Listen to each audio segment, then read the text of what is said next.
Break news చూస్తున్నాం. ఆయుధాల విరమణపై Maoist party కీలక ప్రకటన చేసింది. జనవరి 1 నుంచి సాయుధ కాల్పుల విరమణ పాటిస్తున్నట్లు ఎంఎంసీ జోన్ ప్రతినిధి అనంత్ పేరుతో లేఖ విడుదల చేసింది. అందరూ ఒకేసారి లొంగిపోవాలని మావోయిస్టు పార్టీ నిర్ణయించింది. కమ్యూనికేషన్ కోసం ఓపెన్ ఫ్రీక్వెన్సీ నెంబర్ విడుదల చేసింది. ఎక్కువ ప్రాధాన్యత ఇచ్చే ప్రభుత్వంతో వెళతామని లేఖలో పేర్కొంది. ఆయుధాల విరమణపై మావోయిస్టు పార్టీ కీలక ప్రకటన చేసింది. జనవరి 1 నుంచి సాయుధ కాల్పుల విరమణ పాటిస్తున్నట్లు ఎంఎంసీ జోన్ ప్రతినిధి అనంత్ పేరుతో లేఖ విడుదల చేసింది. ఇక తాజా అప్డేట్స్ అందించేందుకు మా ప్రతినిధి సైదులు సిద్ధంగా ఉన్నారు. Saidulu. S Balaram, Maoist party MMC Madhya Pradesh, Maharashtra, Chhattisgarh దండకార్యానికి సంబంధించిన స్పెషల్ జోనల్ కార్యదర్శిగా ఉన్న అనంత్ ఒక సంచలనాత్మకమైనటువంటి లేఖ విడుదల చేశారు. మావోయిస్టు పార్టీ కాల్పుల విరమణ జనవరి 1 నుంచి అమలు చేయబోతున్నాం, అందుకు సంబంధించి ప్రభుత్వాలతో చర్చలకు తాము సిద్ధంగా ఉన్నామంటూ కూడా లేఖ ఇప్పుడు విడుదల చేయడం సంచలనాత్మకంగా మారిందని కూడా చెప్పుకోవచ్చు. ఇదే ఆనంద్ మొత్తంగా ఒక వారం రోజుల క్రితం వ్యవధిలోనే ఫిబ్రవరి 15 వరకు కూడా కేంద్ర రాష్ట్ర ప్రభుత్వాలు కాల్పుల విరమణ చేయాలి అని చెప్పేసి లేఖ విడుదల చేశారు. ఆ లేఖ విడుదల చేసిన వారం రోజుల్లోనే ఇప్పుడే జనవరి 1 నుంచి మావోయిస్టు పార్టీ కాల్పుల విరమణ చేస్తుందంటూ కూడా చేసిన ప్రకటన ఇప్పుడు మావోయిస్టు సానుభూతి వర్గాల్లోనూ పౌర హక్కుల సంఘాల్లో కూడా చర్చ దారితీస్తుందని కూడా చెప్పుకోవచ్చు. ఎందుకంటే మావోయిస్టు పార్టీకి సంబంధించి ఒకవైపు ముప్పేట దాడి కొనసాగుతుంది.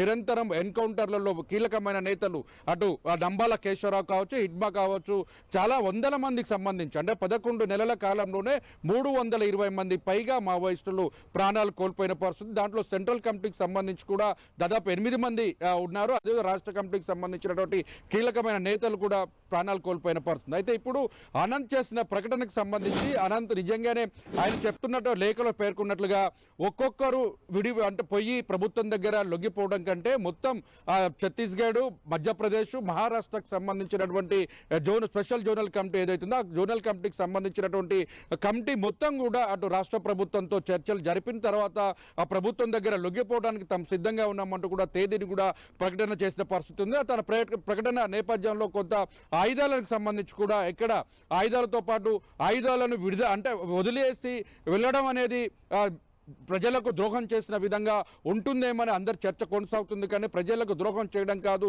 ప్రజలకు ఒక మంచి మార్గాన్ని చూపించడానికి మావోయిస్టులు జనజీవన స్రవంతులకు వస్తున్నట్లుగా తన ప్రకటనలోని సారాంశాన్ని కూడా చెప్తున్న పరిస్థితి. ఒకవైపు కేంద్ర రాష్ట్ర ప్రభుత్వాలు మావోయిస్టులు జనజీవన స్రవంతులు కలిసిపోవాలని చెప్పేసి కూడా లేఖ చెప్తున్నారు. ఇప్పటికే కేంద్ర హోంమంత్రి అమిత్ షా చేసినటువంటి ప్రకటన మార్చి 30, 2026 నాటికి దేశంలోనే మావోయిస్టు రైతు ప్రాంతంగా ఉంచుతామని చేసిన ప్రకటన అది ఆచరణ సాధ్యంగానే కొనసాగుతుంది. అతి కొద్ది కాలంలోనూ కూడా ఆ ప్రకటనకు మొత్తం కూడా పూర్తి స్థాయిలో కూడా అమలు జరిగే అవకాశం కూడా కనిపిస్తుంది. ఎందుకంటే మనం చూసే అబుజ్మడ్ అనేది మావోయిస్టు పార్టీకి గుండెకాయ లాంటిది. అలాంటి చోటనే అబుజ్మడ్ లాంటి ప్రాంతాలే పూర్తిగా ఖాళీ చేసే పరిస్థితి కనిపిస్తుంది. బేస్ క్యాంపులను కూడా దాదాపు ఒక 2-3 కిలోమీటర్ల దూరంలోనే అంటే 2-3 గ్రామాలకు సంబంధించే దాదాపు 500 నుంచి 600 మంది పైగా ఉండేటట్టు బేస్ క్యాంపులను ఏర్పాటు చేస్తున్నారు. అత్యాధునిక ఆయుధాలను కూడా కూర్చున్న పరిస్థితి. మావోయిస్టులకు సంబంధించినటువంటి చర్చల పేరుతో ఒకవైపు ప్రభుత్వాలతో అటు మహారాష్ట్ర ప్రభుత్వం కావచ్చు, ఛత్తీస్గఢ్ కావచ్చు, తెలంగాణ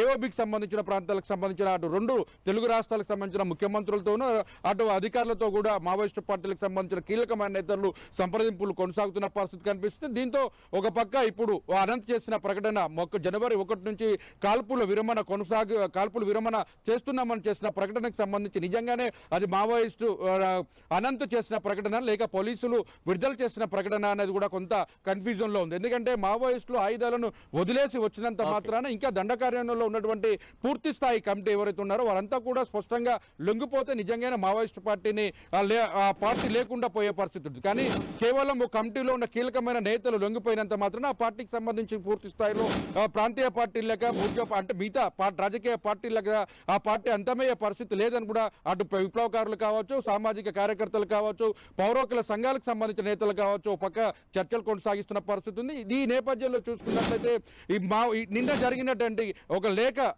వచ్చినటువంటి పరిస్థితి కూడా ఉంది. ఆ లేఖలో కూడా పూర్తిగా అది దేవ్జీకి సంబంధించి మొత్తం 50 మంది దేవ్జీతో పాటు 50 మందిని కూడా పోలీసులు అరెస్ట్ చేస్తారు. ఆయన వెంటనే పూర్తి స్థాయిలో కూడా కోర్టులో మొత్తం 50 మందికి సంబంధించిన కమిటీ సభ్యులు ఎవరైతే ఉన్నారో వారందరూ కూడా కోర్టులో హాజరుపరచాలని కూడా డిమాండ్ చేసిన పరిస్థితి కనిపిస్తుంది.